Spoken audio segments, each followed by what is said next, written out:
marcaron una generación y quedaron eternamente en el recuerdo colectivo de un público fiel que los eligió y los acobijó pese al paso de los años.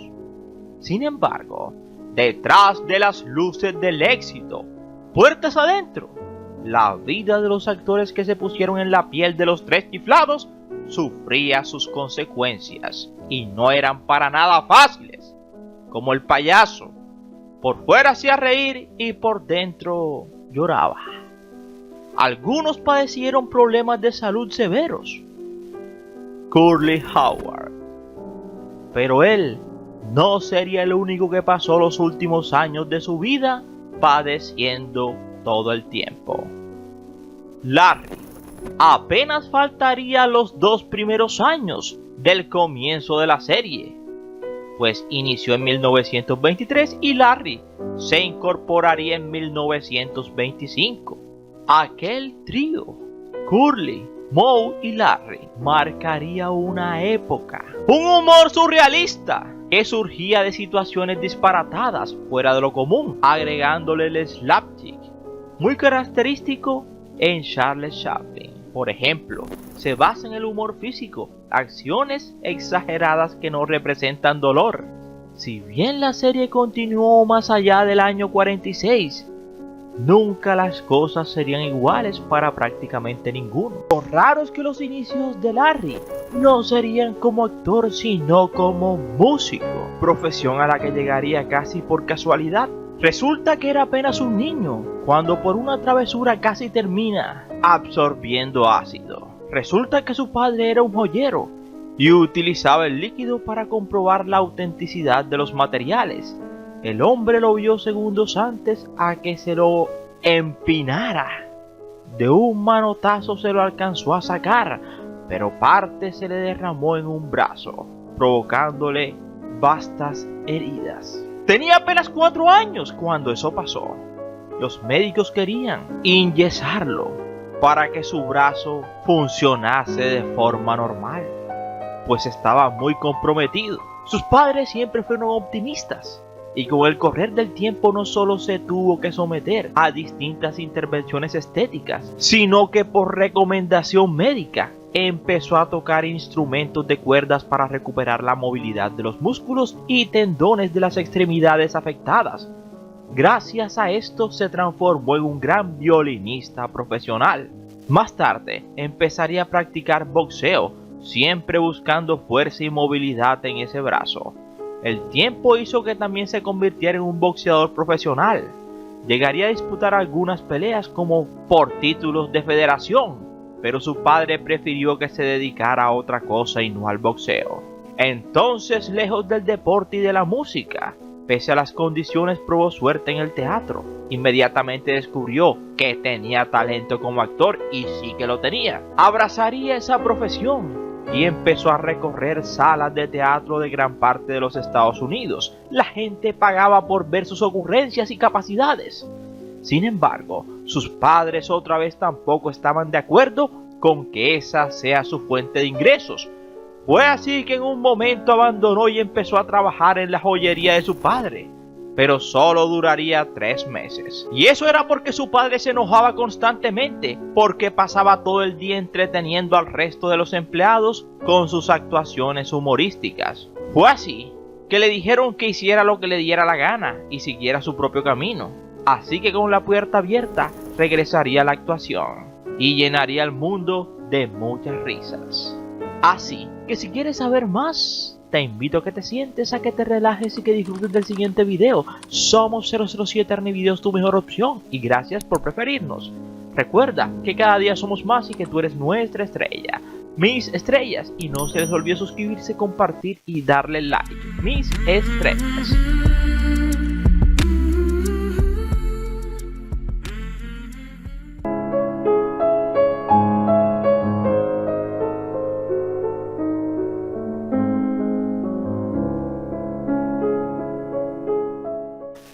Louis Feinberg nacería en Filadelfia, Pensilvania, aquel 5 de octubre del año 1902.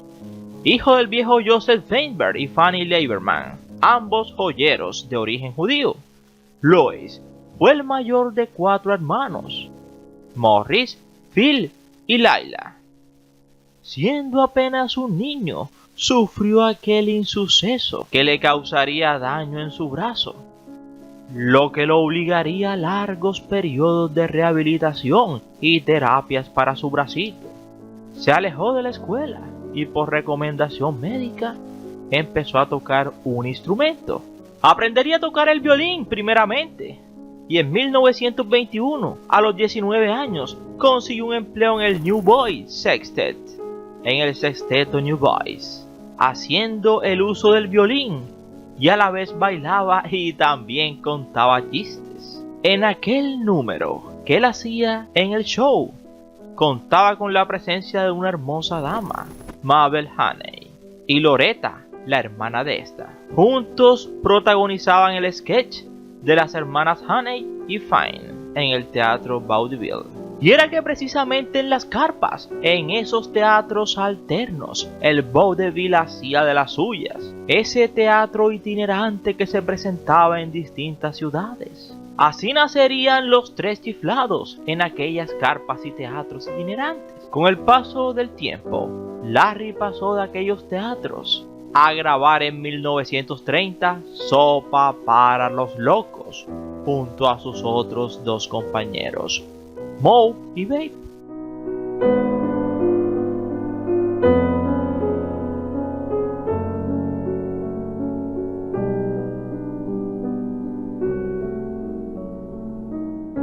Mientras tanto, Larry, quien había acompañado a Mabel y Loretta Haney en los shows, comenzaría una relación en un principio clandestina. Él era judío y era católica, por lo que sus familiares no se podían enterar.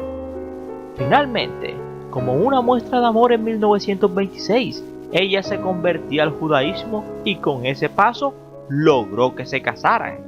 Cuando él ya estaba en la cúspide en pleno éxito de los Tres Chiflados, nada podía salir mal en esta historia.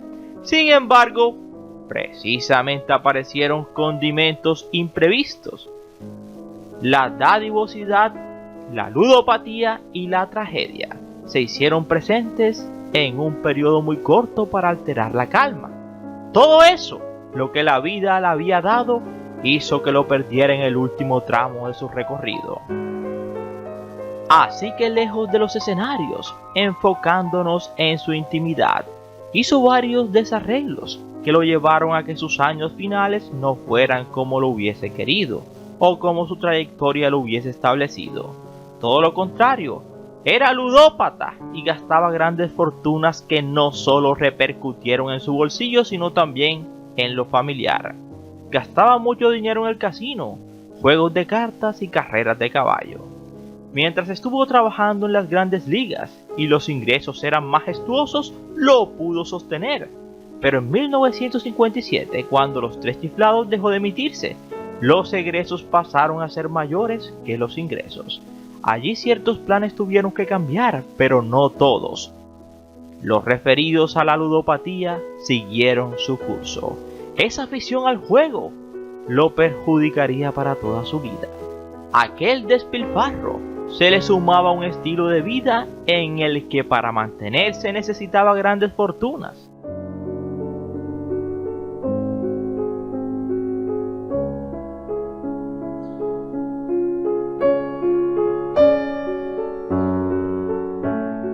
Recordemos que apenas había ingresado a los Tres Chiflados, comenzaba a vivir junto a Mabel, con la que tuvo 2 hijos y una vida de ensueños. En su biografía contó que a ninguno de los 2 les gustaban las tareas cotidianas de un hogar y por eso se fueron a vivir a un sofisticado hotel, con todas las comodidades. No tenían vivienda, iban de un hotel a otro.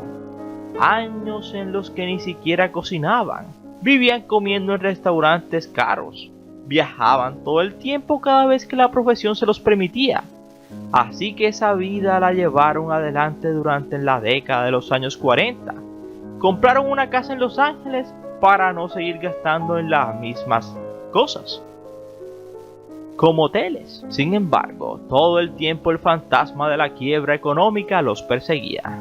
Por otro lado, la ludopatía siguió haciendo estragos en su bolsillo. El casino era su perdición. No solo eso, era muy generoso con sus colegas que estaban dando sus primeros pasos. Incluso, por su generosidad y amabilidad, no fueron pocos los que se aprovecharon de esa condición. Larry prestaba grandes sumas de dinero para que se compren su primera propiedad, por ejemplo, y nunca jamás se lo devolvían. Nunca mantuvo un conflicto por eso. No le molestaba, prefería mirar para otro lado antes de pelear por dinero. A la par hacía regalos majestuosos, sobre todo a su mujer, de quien estaba muy enamorado. El dinero no fue un tema, no le interesaba acumularlo, mientras sus compañeros de la serie aprovecharon para ahorrar grandes sumas e invertir. Él simplemente lo gastaba todo.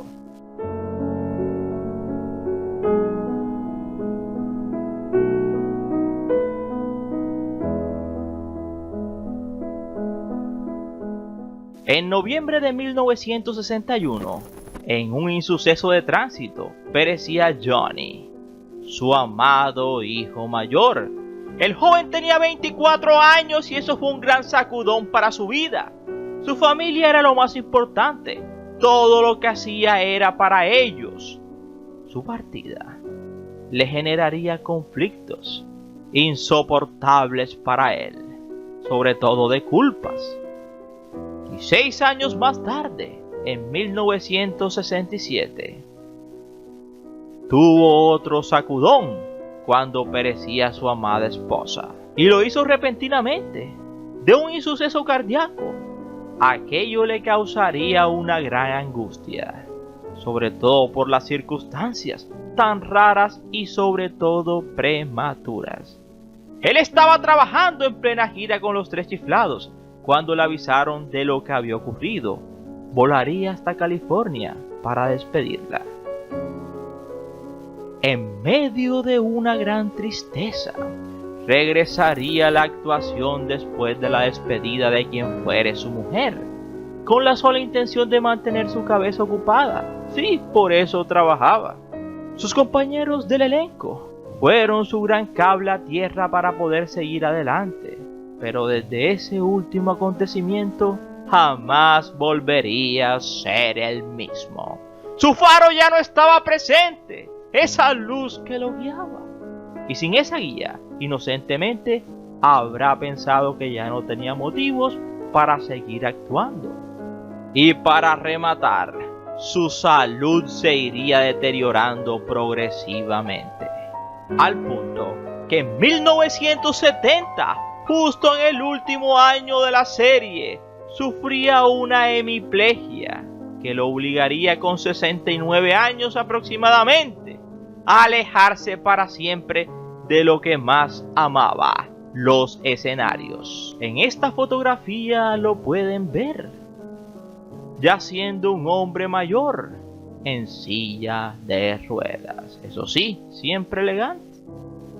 Sus últimos años los vivió, no en un gran hotel, como en sus gloriosos, sino en un centro asistencial, un hospital, lugar al que lo iban a visitar todos los días su hija Phillips y su amigo y compañero de los Tres Chiflados, Moe Howard. A la par, allí aprovechó para entretener al resto de los pacientes desde su silla de ruedas. Visitaba cada una de las camas. No necesitaba más que eso para sentirse útil. Ya no era el escenario aquel teatro ni eran los sets de grabaciones, sino un hospital. Allí también escribiría su autobiografía, a la que tituló Golpe de Suerte. Así pasaría sus últimos años escribiendo, hasta que el 24 de enero de 1975, en la tranquilidad del sanatorio, lugar al que había llegado con su condición de actor convaleciente, pues ya no tenía dinero para elegir, como para contratar enfermeras que lo cuidasen las 24 horas. perecería de una hemorragia cerebral a la edad de 72 años, a tan solo un par de meses de diferencia respecto de la partida de su también amigo y compañero Moe Howard. Un triste fin a un hombre que hizo reír a millones y que vivió su vida prácticamente como si fuera un chiste, pero un chiste con un final triste. Y esperamos que te haya gustado este interesante video, no sin antes decirte gracias por preferirnos. Y recuerda que cada día somos más y que tú eres nuestra estrella, mis estrellas. Y no se les olvide suscribirse, compartir y darle like. Mis estrellas.